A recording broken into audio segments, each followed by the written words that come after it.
de vous voir mobilisé, combatif, déterminé, engagé et digne me rend beaucoup plus heureux et beaucoup plus fier. Cette séquence politique est en elle-même suffisante pour mettre à nu la laideur et la puanteur des pratiques qui s'érigent de plus en plus comme un système dans notre pays.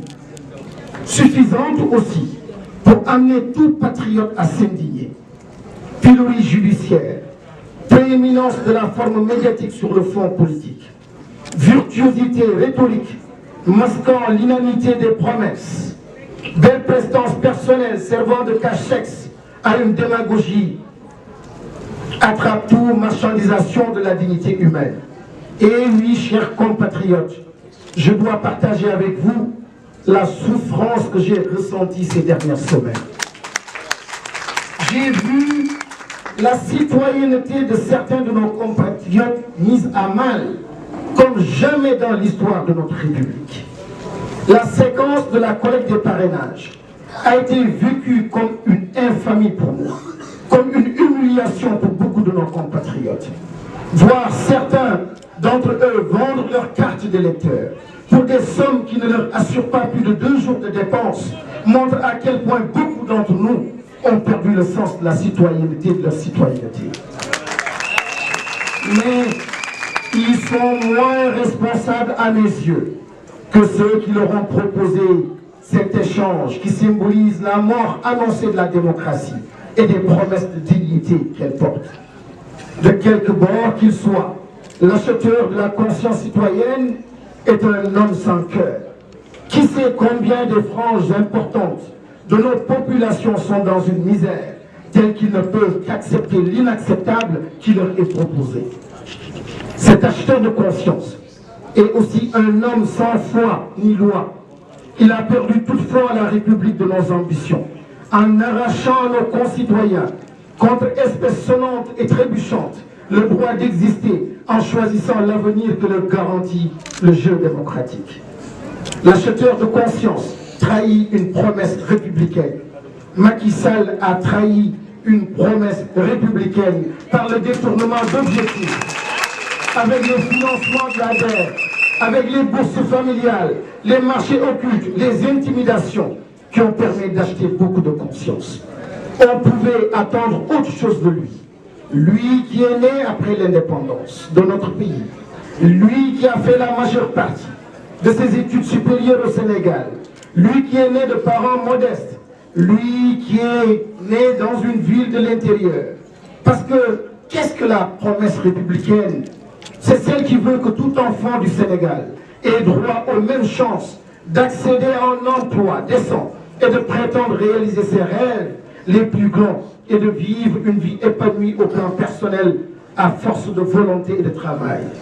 Et quels que soient ses handicaps sociaux de départ et son éloignement de la capitale.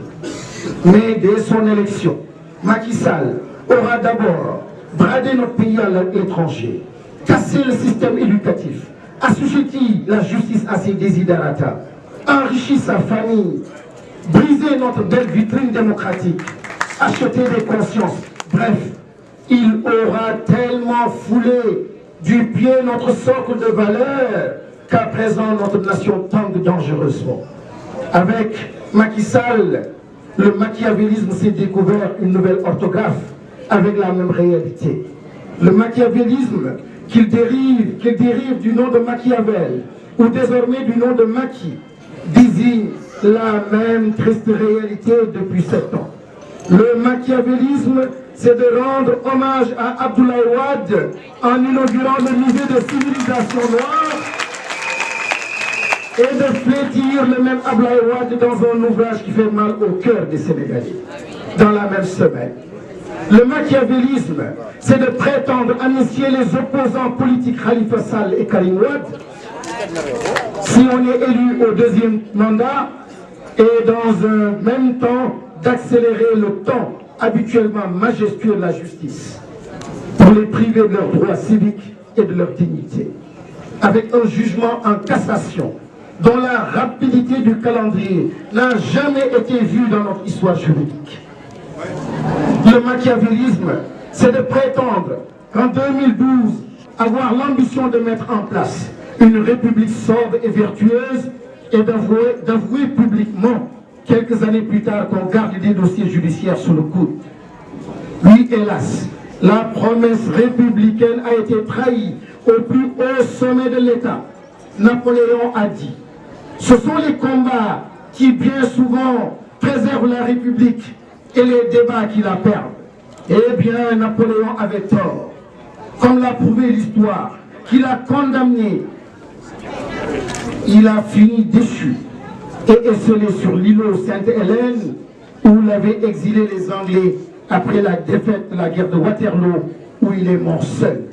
Napoléon, à qui les révolutionnaires français qui ont conquis l'égalité pour tous ont confié la République et qui a confisqué cette République pour se faire couronner empereur et mettre tout son continent à feu et à sang par son désir de conquête guerrière, il avait tort.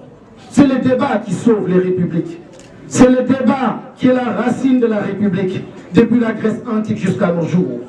Et notre Napoléon national, j'allais dire, notre Napoléon tropical Macky Sall, bafoue la promesse républicaine qui veut que tous les Sénégalais naissent libres et égaux en droit et en devoir.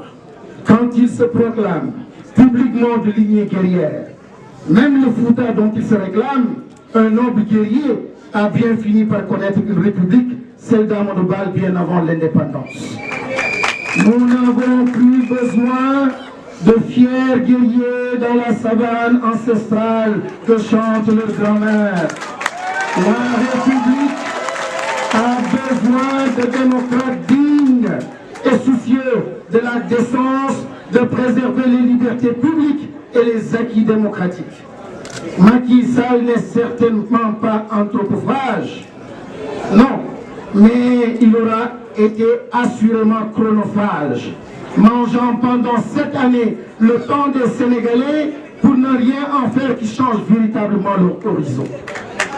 L'estimé et estimable Kéba Mbaye, le juge Kéba Mbaye, disait au président de la République qu'il installait dans ses fonctions le 1er janvier 1981 que les Sénégalais sont fatigués. À mon tour, je vous le dis, Monsieur le Président de la République, les Sénégalais sont plus que fatigués.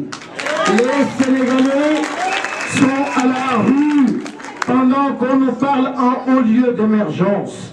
Nos jeunes arpentent chaque jour que Dieu fait les artères de notre capitale en slalomant sous le chaud soleil entre les véhicules pour vendre des babioles.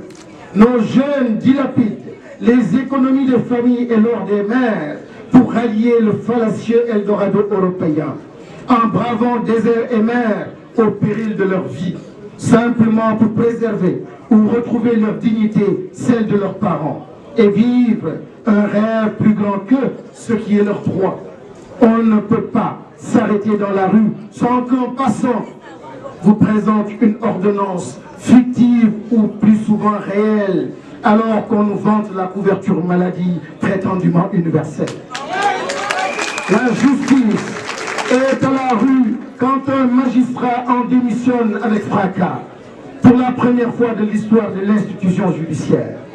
L'armée est dans la rue quand un capitaine en déserte les rangs pour délit de justice républicaine.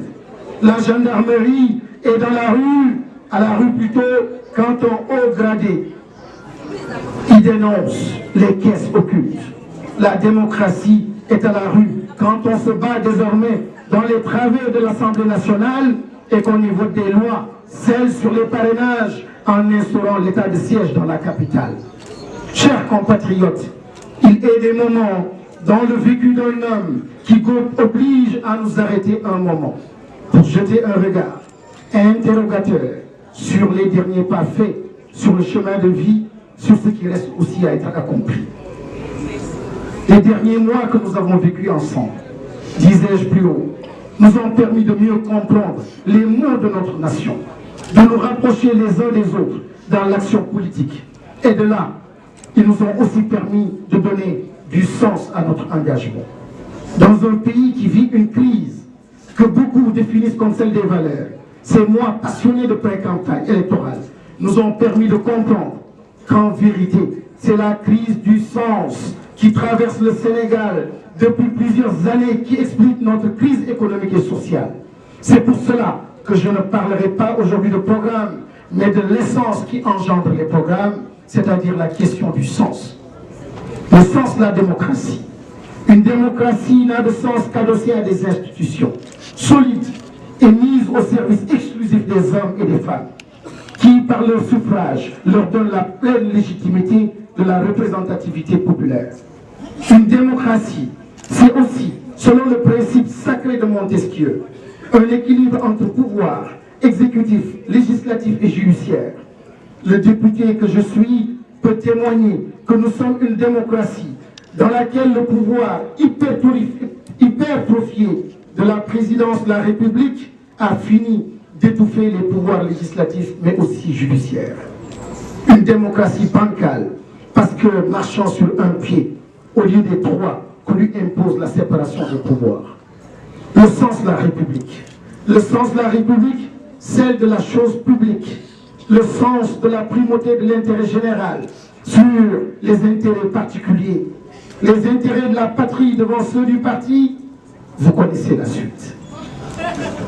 Les intérêts partisans ont fini ces dernières années par prendre le dessus sur la préservation des droits élémentaires du plus grand nombre. Ceux d'un peuple qui, ces dernières années, a vu son quotidien se faire de pauvreté, d'une santé inaccessible aux plus fragiles d'entre nous, et surtout d'une école ascenseur social qui ne sait plus promettre un avenir meilleur aux enfants, susceptibles de devenir quelqu'un par le biais de la méritocratie républicaine. Nos enfants, dans l'Interland, continuent à marcher loin et longtemps pour apprendre le monde sous des abris provisoires qui ne les abritent ni du soleil ni du vent.